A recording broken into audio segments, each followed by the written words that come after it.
ሰላም ፋሚሊስ፣ ባለፈው ትምህርታችን ስለ ፎሬክስ መሰረታዊ ነገሮችን አይተናል። የሶስተኛው ክፍል ነው። ዛሬ ደግሞ ከታሪኩ ጀምረን ፎሬክስ እንዴት ከባንኮች ወጥቶ ስልካችን ላይ እንደደረሰና በማርኬት ውስጥ ያሉትን እንደ ፒፕስ፣ ሌቨሬጅ እና እንደ ስፕሪድ ያሉ ወሳኝ ቴክኒካል ላንጉጆችን እንመለከታለን። የትምህርት ከጀማሪነት ወደ ፕሮፌሽናልነት የምታደርጉት ለጉዞዎቹ ጠቃሚ የሆነ ትልቁ ድልድይ ነው።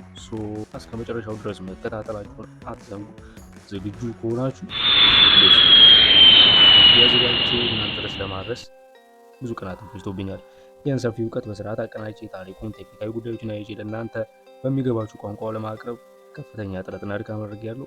የእናንተ ድጋፍ የግድ ያስፈልገኛል። ስለዚህ የቪዲዮ ጠቃሚ ሆኖ ካገኛችሁት ላይክ በማድረግ ለብዙዎች እንዲዳረስና ሰብስክራይብ በማድረግ ደግሞ የዚህ ታላቅ ቤተሰብ አባል እንድትሆኑ ጋብዛለሁ። ደግሞ ገና ብዙ የምንማራቸው ሚስጥሮች አሉ። ወደ ትምህርታችን እንግባ። ትምህርቱን ቀጥታ ከመጀመራችን በፊት ግን ፎሬክስ ለመጀመር ምን ያስፈልጋል ለሚል ጥያቄ መልስ እንስጥ። በመጀመሪያ ደረጃ ስማርት ስልክ ያስፈልገናል። ያው በአሁኑ ሰዓት በእጃችን ላይ ባለው ስልክ ብቻ ትሬድ መጀመር፣ በስነ ስርዓት መስራት እንችላለን።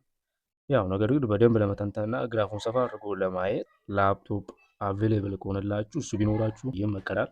ሌላው ደግሞ ፈጣን ኢንተርኔት ወይም ኮኔክሽን ነው። ማርኬቱ በየሰከንዱ ስለሚለዋወጥ እንደገና ደግሞ ኦርደር የምታደርጉት ትዕዛዞችን በፍጥነት ለማስተላለፍ አስተማማኝ ዳታ ወይም ዋይፋይ መኖሩ የግድ ነው። ሌላው ደግሞ ትዕግስትና እውቀት ነው። ዘራይት ማይንድ ሴት። ከቁሳቁሱ በላይ የሚያስፈልገን ነገር ቢኖር በደንብ መማር ነው። ፎሬክስን በአንድ ጀንበር ሀብታም የሚያደርገን ነገር ሳይሆን ጊዜና ጥናት፣ ትዕግስት የሚጠይቅ ሳይድ ቢዝነስ ወይም የቢዝነስ አይነት ነው። ይህንን ሪኳየርመንት የምናሟላ ከሆነ ቀጥታ ወደ ክላሳችን እንገባለን። ፎሬክስ ምን ማለት ነው ለሚለው ጥሬ ቃሉ ትርጉሙን ስናየው ፎሬን ኤክስቼንጅ ማለት ሲሆን ትርጉሙ የውጭ ምንዛሬ ልውውጥ እንደማለት ነው የቃሉ ፍቺ። ታዲያ የማርኬት በዓለማችን ላይ ካሉ የማርኬት አይነቶች ሁሉ እጅግ በጣም ግዙፉ ነው። በቀን ከ7.5 ትሪሊዮን ዶላር በላይ ይገበያይበታል ነው የሚባለው እና እጅግ በጣም ትልቅ የሆነ ማርኬት ነው። ይህንን ፎሬክስ ኤክስቼንጅ ማርኬትን በቀላሉ ብንመለከት ለምሳሌ ያክል አንድ ሰው ከኢትዮጵያ ተነስቶ ለንግድ ወደ አሜሪካ ለመሄድ አሰበ እንበል። ያው እጁ ላይ ሊኖር የሚችለው የኢትዮጵያ ብር ነው። አሜሪካ ውስጥ ሄዶ የኛ ብር አይደለም እቃ ሊነግድበት ዳቦ እንኳን ሊገዛበት አይችልም። ስለዚህ ሰው ምንድነው ማድረግ ያለበት? ባንክ ሄዶ ወይም ብሩን ወደ ዶላር መመንዘር የሚችልበት ኦፖርቹኒቲ ተጠቅሞ በእለቱ የዋጋ ተመን ብሩን ሰጥቶ ዶላር መቀበሉ ማለት ነው። ይህ ሰውዬ ያንን ሲያደርግ ያ ሰው በዛች ሰዓት ያደረገው ነገር ፎሬክስ ይባላል ማለት ነው በቀላሉ። ያ ማለት አንዱን ከረንሲ በሌላው ለውጧል ማለት ነው። እኛም በስልካችን የምንሰራው የዚህ አይነት ነገሮችን በመመልከት ነው። ነገር ግን እኛ በአካል ባንክ መሄድ ሲያስፈልገን በኢንተርኔት አማካኝነት የዓለም ሀገራትን ገንዘብ ዋጋ ሲጨምር ወይም ሲቀንስ በመካከል ያለውን ትርፍ እናገኛለን ወይም እንወስዳለን ማለት ነው። የፎሬክስ ገበያ ዛሬ ወደምንጠቀምበት ቀላል የማርኬት ዘዴ ለመድረስ እጅግ በጣም አስገራሚ ቴክኖሎጂ እና የስርዓት ለውጦችን አሳልፏል። ይህንን ሂደት በአራት ዋና የታሪክ ሰንሰለቶች ማየት እንችላለን። ጥንት ፎሬክስ እንደ ዛሬው ለሁሉም ክፍት አልነበረም። በመጀመሪያ ማርኬቱ በወርቅ ስታንዳርድ እና በብሬተን ውድ ስምምነት የታሰረ ስለነበረ ዋጋው ዝም ብሎ እንዳሁኑ የሚዋዥቅ የሚለዋወጥ አልነበረም። ማርኬቱም የሚካሄደው በትላልቅ ባንኮችና በመንግስታት መካከል ብቻ ነበር በሰዓቱ ማለት ነው። እንደ ግለሰብ ወይም አንድ ሰው መነገድ ቢፈልግ በሚሊዮን የሚቆጠር ዶላር ሊኖረው ይገባ ነበር በዛን ጊዜ። በዛ ላይ ደግሞ ንግዱ የሚከናወነው እንደ አሁኑኛ ስልክ ወይም ፒሲ ተጠቅመው ሳይሆን በሰዓቱ በስልክ ጥሪና በወረቀት ነበር። ይሄ ለተራው ሰው የማይታሰብ የሀብታሞች ጨዋታ ብቻ ነበር ማለት ነው። ታዲያ እንደ ኢሮፓውያን አቆጣጠር በ1971 የዶላር ዋጋ ከወርቅ ጋር ያለው ትስስር ሲለያይ የሀገራት ገንዘብ እንደ ገበያው ሁኔታ መለዋወጥ ጀመረ። ያ ማለት ዋጋው መዋዠቅ ጀመረ ማለት ነው። ይህ ደግሞ አዲስ ትርፍ ዕድል ፈጠረ። በዚህ ወቅት በ1980ዎቹ እና 90ዎቹ ትልልቅ የፋይናንስ ተቋማት ላይ እንደ ብሉምበርግ እና ሬውተርስ የተባሉ ግዙፍ የሆኑ የኮምፒውተር መድረኮችን መጠቀም ጀመሩ በዛ ሰዓት ማለት ነው። አሁንም ቢሆን ንግዱ የሚካሄደው በእርግጥ ግዙፍ ኮምፒውተሮችን ፊት ለፊት ተቀምጠው ቀኑ ሙሉ ሪፖርት በሚያነቡ ጥቂት ባለሙያዎች ብቻ ነበር። ታዲያ እውነተኛው ለውጥ የወጣው በ1990ዎቹ መጨረሻ የኢንተርኔት አገልግሎት ለዓለም ሲዘረጋ ይህ ቴክኖሎጂ ብሮከሮች እንዲፈጠሩ መንገድ ከፈተ ማለት ነው። እነዚህ ብሮከሮች ትልቁን የባንክ ገበያ ለግለሰቦች በጥቂት ካፒታል ትሬድ እንዲያደርጉ አመቻቹ ማለት ነው። ታዲያ በዚህ ወቅት እንደ ሜታ ትሬደር ፎር ያሉ ሶፍትዌሮች ተፈጠሩ ማለት ነው። ይሁንና ግን አሁንም ቢሆን የንግዱ ዓለም በዴስክቶፕ እና በኮምፒውተር እንዲሁም በኬብል ኢንተርኔት የተወሰነ ነበር በሰዓቱ። ዘንድ ባለፉት 10 እና 15 ዓመታት ውስጥ የሞባይል ቴክኖሎጂ መፈንዳቱ የፎሬክስን ወደ እያንዳንዱ ሰው ኪስ ውስጥ እንዲገባ አድርጎታል። ዛሬ ግዙፍ ኮምፒውተር ወይም የባንክ ቢሮ አያስፈልገንም። እያንዳንዳችን በዓለም ላይ የትም ቦታ ሆነን በያዝናት ስማርት ስልክና በከፍተኛ ፍጥነት ባለው ዋይፋይ የዓለምን ማርኬት ማዘዝ እንችላለን ማለት ነው። ዛሬ ቴክኖሎጂ ፎሬክስን ከባንክ ቤቶች አውጥቶ ወደ ህዝብ እንዲደርስ አድርገው ማለት ነው። ዛሬ ወርቅን፣ ቢትኮይንን እና የአሜሪካን የተለያዩ አክሲዮኖችን በአንድ ክሊክ ትሬድ ማድረግ እንችላለን ማለት ነው። ይህ ሁሉ ስቴጆችን አልፈን ነው ዛሬ ላይ ደረሰው። ይሄ ማርኬት ይሄ ሁሉ ስቴጆችን አልፎ ነው ዛሬ ላይ ደረሰው። ታዲያ ፎሬክስ ቅድም እንደነገርኳችሁ በቀን 24 ሰዓት ክፍት ነው። በ24 ሰዓት ክፍት ነው ስንል ዓለማችን በዞን የተከፈለች ስለሆነች አንዱ ሀገር ሲተኛ ሌላው ስለሚነቃ ገበያው በአራት ዋና ዋና ክፍለ ጊዜዎች ወይም ሲዝንስ ይከፋፈላል። ሰዓቱ ወደ እኛ ሀገር ስናሰላው የሲድኒ ሴክሽን ወይም አውስትራሊያ በእኛ ከምሽቱ 6 ሰዓት እስከ ጠዋት 3 ሰዓት ድረስ ይከፈታል። ያው ገበያው በጣም ዝግ ያለ ነው፣ እንዳነበው የተረጋጋ ነው፣ ብዙም እንቅስቃሴ የለም። ሁለተኛው ቶኪዮ ኤዥያን ሲዝን፣ ያው ቶኪዮ ጃፓን ዋና ከተማ አለች። ሁለተኛው ቶኪዮ ነው። ከምሽቱ 8 ሰዓት እስከ ቀኑ 5 ሰዓት ድረስ ክፍት የሚሆን ነው። ያው የጃፓን የን እና የአውስትራሊያን ዶላር በዚህ ሰዓት በደንብ ቮላታይል ሆኖ የሚሳተፉበት ሰዓት ነው። ሌላው ደግሞ የለንደን ሴሽን ነው። ከጠዋቱ 4 ሰዓት እስከ ምሽቱ 1 ሰዓት ድረስ ክፍት የሚሆነው የማርኬት ሲዝን ነው። እጅግ ወሳኝ ሰዓት ነው። በነገራችን ላይ ያው ለንደን የዓለም የፎሬክስ ማዕከል ስለሆነች ከፍተኛ የገንዘብ እንቅስቃሴ ወይም ቮላታሊቲ የሚታይበት ትርፍ የሚገኝበት ሰዓት ነው። ሌላው ደግሞ የኒውዮርክ ሴክሽን ነው። የኒውዮርክ ሴክሽን ያው ክፍት የሚሆነው ከቀኑ 9 ሰዓት እስከ ምሽቱ 6 ሰዓት ነው። የአሜሪካን ዶላር የሚንቀሳቀስበትና የዓለም ባንኮች ሪፖርት የሚያወጡበት ሰዓት ስለሆነ እጅግ ቮላታይል የሆነ ማርኬት ነው የሚኖረው በዚህ ሰዓት ላይ። በለንደንና በኒውዮርክ ሴሽን መካከል ያለው ሰዓት ከቀኑ 9 ሰዓት እስከ ምሽቱ 1 ሰዓት ነው። ሁለቱም ገበያዎች በአንድ ላይ ክፍት ስለሚሆኑ ከፍተኛ ትሬድ የሚደረግበትና ትሬደሮች በብዛት የሚሳተፉበት ሰዓት ነው። ባይዘው ይሄ ሰዓት ፎሬክስን ከወርቅ ልውውጥ ተነስቶ ዛሬ በቴክኖሎጂ ወደ ላቅ ያለ ዲጂታል ንግድ ደርሷል ማለት ነው። እኛም በዚህ መድረክ ላይ ትሬድ ስናደርግ ዶላርና ዩሮን ብቻ ሳይሆን ወርቅን፣ ቢትኮይንን እናም ትልልቅ ኩባንያዎችን ጭምር ትሬድ ማድረግ የምንችልበትን ሰፊ በር ከፍቶልናል በዚህ ሰዓት። ፎሬክስ የውጭ ሀገራት ምንዛሪ የሚለውን ቃል ነው የሚወክለው። ግን ከፎሬክስ በተጨማሪ እንደ ጎልድ፣ እንደ ሲልቨር እንዲሁም ክሪፕቶ ከረንሲ ብዙ የተለያዩ ትሬድ ማድረግ የምንችልባቸውን መንገዶች ከፍትልናል አሁን በዚህ ሰዓት ላይ ማለት ነው። ትሬድ ስናደርግ እንዴት ነው ትሬድ የምናደርገው? በፎሬክስ ከረንሲ ፔርስ የሚባል ነገር አለ። ቀደም ሲል እንዳየ ነው ፎሬክስ በትልልቅ ባንኮች ዝግ ክፍል ውስጥ በጥቂት ሰዎች ብቻ ነው ትሬድ መደረግ የሚችለው ብለን ነበር አለ። ያው በወቅቱ ገንዘቦች ዋጋ የሚለዋወጠው በከባድ ኮምፒውተር መረቦች እና በስልክ ጥሪ ነበር። ዛሬ ግን ያ ሁሉ ቴክኖሎጂ ተጨምቆ በስልካችን ውስጥ በሚገኙ አፕሊኬሽኖች እንደ ሜታ ትሬደር ውስጥ ገብቷል። እነዚህ አፕሊኬሽኖች ደግሞ የሚያሳዩን የአንድን ሀገር ገንዘብ ብቻ ሳይሆን ሁለት ሀገራትን አጋጭተው ነው። ያ ከረንሲ ፔርስ ይባላል። የከረንሲ ጥንድ ማለት ነው። በቀላሉ ምንም ውስብስብ ነገር የለውም።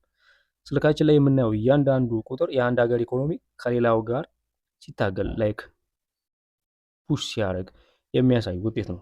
በዚያው ለምደው ሁልጊዜ ፔር ሆነው የሚቀመጡት ብለን ልንጠይቅ እንችላለን፣ ላይክ እንደ ጀማሪ። ምክንያቱ ደግሞ ቀላል ነው። በዓለም ላይ ማንኛውም ነገር ዋጋ የሚታወቀው በሌላው ነገር ሲለካ ብቻ። ለምሳሌ ሱቅ ሄደን የሆነ እቃ ኪሎ ስንት ነው ስንል 100 ብር ሊለን ይችላል። እዚህ ጋር የእቃው ዋጋ የታወቀው በብር ሲለካ ነው ማለት ነው። በፎሬክስም የአንድ ገንዘብ ዋጋ ለማወቅ የግድ በሌላ ገንዘብ መለካት አለበት። ለምሳሌ የዩሮን ዋጋ ለማወቅ በዶላር እንለካዋለን። ለምሳሌ ለዚህ ነው ዩሮ ዩኤስዲ ተብለው በጥንድ የሚቀመጡ ያያችሁት ወይም የምናየው። አንዱ ሸቀጥ ሲሆን አንዱ ደግሞ እንደ መክፈያ ይሆናል ማለት ነው። የነዚህ ከረንሲ ፔርስ አወቃቀር እንዴት ነው? መጀመሪያ ላይ ያለው ቤዝ፣ ሁለተኛ ላይ ያለው ደግሞ ኮት ይባላል። በስልካችን ላይ የምናያቸው ጥንዶች ለምሳሌ ጂፒፒ ዩኤስዲን ስናይ ሁለት ክፍሎች አሏቸው። የመጀመሪያው ቤዝ ከረንሲ ነው፣ ጂፒፒ ማለት ነው።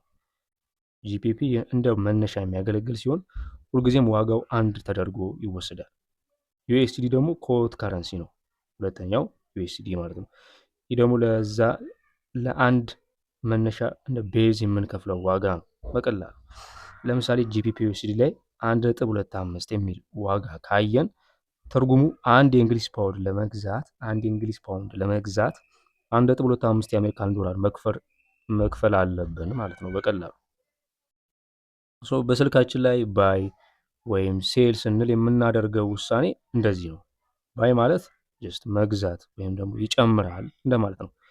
ለምሳሌ የመጀመሪያው ሀገር ከሁለተኛው ይበልጣል ወይም ይጠነክራል ብለን ካሰብን ባይ እንላለን ማለት ነው። ይጨምራል ብለን ካሰብን ባይ እንላለን። ባይ እንዳልነው ከጨመረ አተረፍኩ፣ ከወረደ ደግሞ ከሰርኩ ማለት ነው።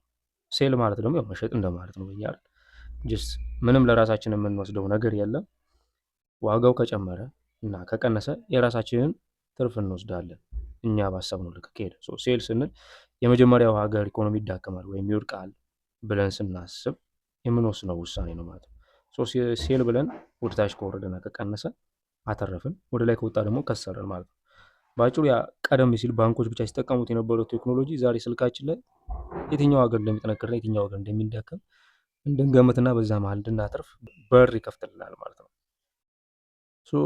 ባይ ስንል ይህንን የምናደርገው ግራፍ ወደ ላይ ይወጣል ብለን ስናስብ ነው። ቅድም እንደነገርኳችሁ ልክ አንድ መሬት በርካሽ ገዝታችሁ ዋጋው ሲጨምር እንደምትሸጡት ማለት ነው። በፎሬክስ ባይ ስትሉ የመጀመሪያው ሀገር ቤዝ እየደገፍን ነው። ግራፉ ወደ ሰማይ በወጣ ቁጥር ታዲያ እኛ ሀብታም እየሆን እንሄዳለን ማለት ነው። እያተረፍን እያገኘን እንሄዳለን። በተቃራኒ ከሄደ ደግሞ ከሰርን ማለት ነው። ሁለተኛ ሴል ለጀማሪዎች አስማት ሊመስል ይችላል፣ ግን ዋጋው ወደታች እየወረደ እንዴት እናተርፋለን የሚል ጥያቄ ልንጠይቅ እንችላለን። ለምሳሌ እንደዚህ ያስቡት። አንድ ጓደኛችሁ ውድ ስልክ አለው እንበል፣ ወይም የሆነ ቦታ ላይ የሆነ ውድ እቃ አለ እንበል። ያንን ስልክ ነገ ዋጋው እንደሚረክስ አውቀናል። ለምሳሌ ነገ ሊረክስ ይችላል። ዛሬ ቶሎ ብለን በ10,000 ብር ተበድረን እንሸጠዋለን። ዘንድ ነገ ዋጋው 5,000 ሲሆን ገዝተን ለጓደኛችን እንመልስለታለን ማለት ነው። እንደቀነስ ስናይ 10,000 ብር የሸጥነውን ስልክ በ5,000 ገዝተን ለጓደኛችን እንመልስለታለን። ያቺ 5,000 ብር ትርፋችን ናት ማለት ነው። በፎሬክስም ግራፉ ቁልቁል ሲወርድ ሴል ስንል ከዛ ላይ ገበያው በወረደ ቁጥር ትርፍ እናገኛለን ማለት ነው። በስልካችን ላይ የምናያቸው በመቶዎች የሚቆጠሩ ደግሞ ፔሮች አሉ። እነዚህ ፔሮች ግን በሶስት ዋና ዋና ጎራዎችን ከፍላቸዋል። ለምሳሌ የመጀመሪያው ሜጀር ፔርስ ይባላል። እነዚህ ጥንዶች የዓለም ኢኮኖሚ በጣም በበላይነት የሚቆጣጠሩ ግዙፍ ከረንሲ ፔር ናቸው። ለምን ሜጀር ተባሉ? ምክንያቱም ሁልጊዜ በውስጣቸው አንደኛ የአሜሪካን ዶላርን ይዛሉ። ያው ዶላር የዓለም መታወቂያ ገንዘብ ስለሆነ እነዚህ ጥንዶች ከፍተኛ የንግድ ልውውጥ ወይም ሊኩዲቲ ይደረግባቸዋል። ትሬድ ለማድረግም ደግሞ በጣም ቀላል ናቸው። ዋጋቸውም ይህን ያህል ድንገት አይለዋወጥም። እንዲሁም ደግሞ በትንሽ ኮሚሽን ወይም ሎው ስፕሪድ ትሬድ ማድረግ የምንችላቸው ከረንሲ ፔር ናቸው። እነዚህ ፔሮች የዓለምን የፎሬክስ ንግድ 80% ይይዛሉ። በደንብ ትሬድ ስለሚደረጉ ነው ሜጀር ፔርስም የተባሉት። ለእነዚህ ደግሞ እንደ ምሳሌ የምንጠቅሰው ዩሮ ዩኤስዲ፣ ጂፒፒ ዩኤስዲ፣ ጄፒዋይ።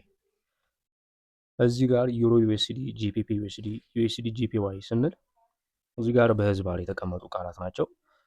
የመጀመሪያው የሀገራቱን ስም፣ ከዛ ሶስተኛ ላይ ደግሞ ቀጥሎ የሚናገረው የከረንሲውን ስም ነው። ለምሳሌ ዩኤስዲ ስንል ዩናይትድ ስቴት ዶላር፣ ጂፒፒ ስንል ግሬት ብሪቴን ፓውንድ እንደማለት ነው።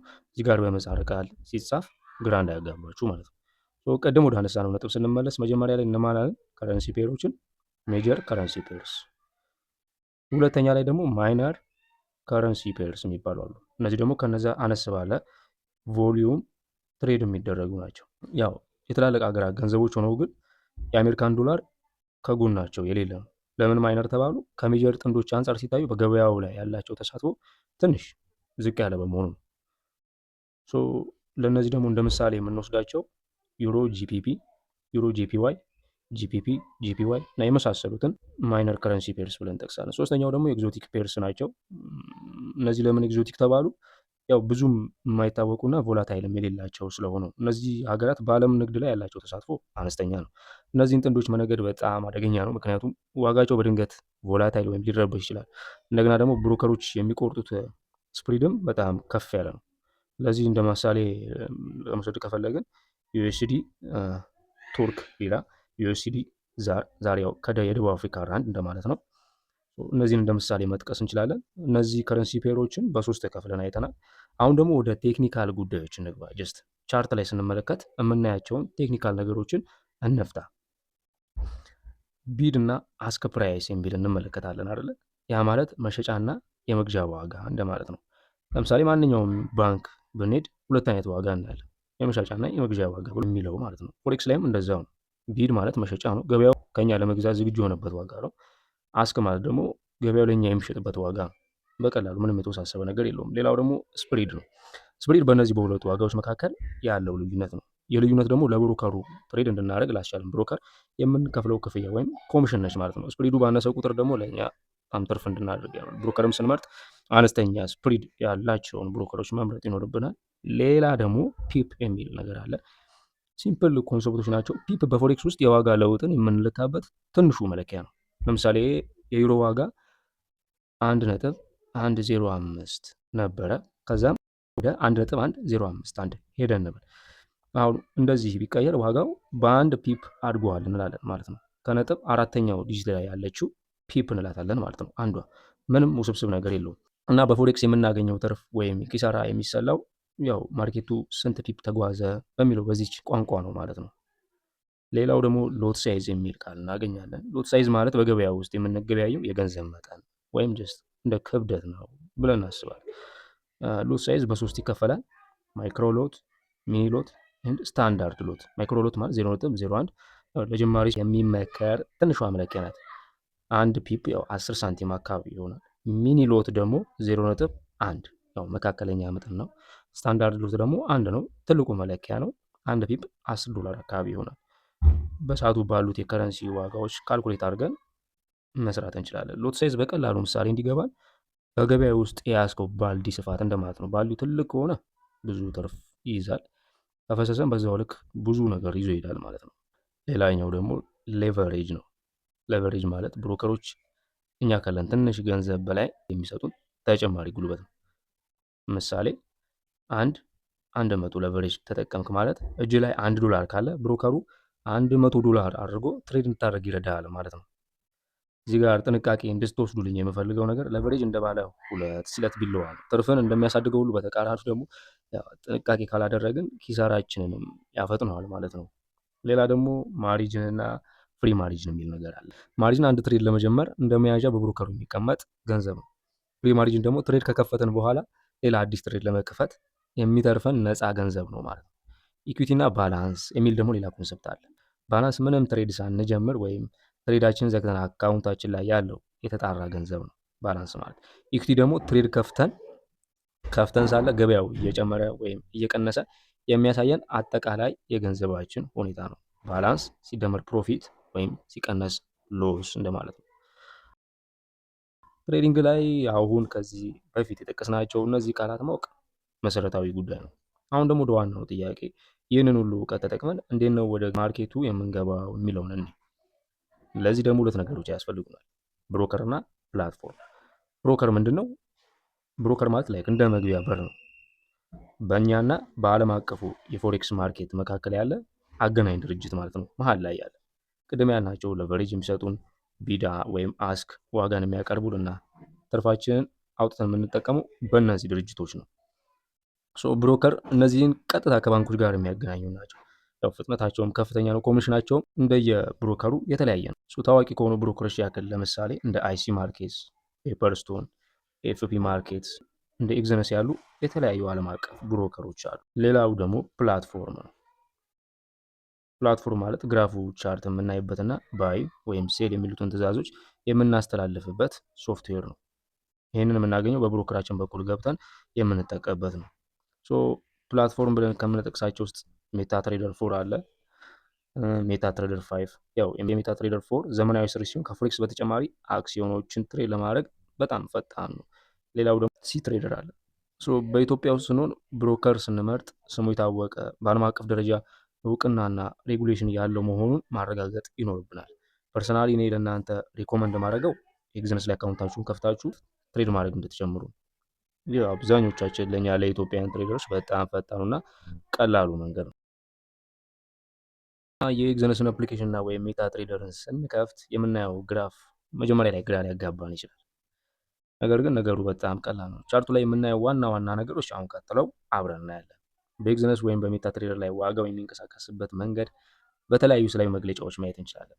ለምሳሌ ካንድልስቲክ በጣም ታዋቂ ቢሆንም ሌሎች አማራጮችም አሉ። ለምሳሌ ላይን ቻርት፣ ይህ በጣም ቀላል የሚባሉ ዋጋው የት እንደደረሰ በመስመር ብቻ ነው የሚያሳየን። ዝርዝር መረጃ ባይሰጠንም ግን የገበያውን አጠቃላይ አቅጣጫ ወይም ትሬንድ ለማየት በጣም ጠቃሚ ነው። ሌላ ደግሞ ባር ቻርት የሚባል አለ። ከካንድል ስቲክ ጋር ተመሳሳይ ነው፣ ግን በምሰሶ መልኩ ሆኖ ገበያው የተከፈተበትና የተዘጋበትን ዋጋ በቀጫጭን መስመሮች ያሳየናል። ኤሪያ ቻርት አለ ደግሞ ብዙ ጊዜ ለፈጣን እይታ እንጂ ለጥልቅ ትንታኔ አናሊሲስ አንጠቀመው። ሌላው ደግሞ ካንድል ስቲክ ነው። ግራፉ ላይ የምናየውን ቀይና አረንጓዴ ምሰሶዎች ካንድል ይባላል። አረንጓዴው ቡሊሽ ሲሆን ዋጋው በዛ ሰዓት ውስጥ ወደ ላይ ማደጉን ያሳየናል። ቀዩ ደግሞ ቤሪሽ እንለዋለን። ዋጋው በዛ ሰዓት ውስጥ ወደ ታች መውረዱን ያሳየናል። እነዚህ ሻማ የሚመስሉ የሻማ ቅርጽ ያላቸው ነገሮች የገበያው ቋንቋዎች ናቸው።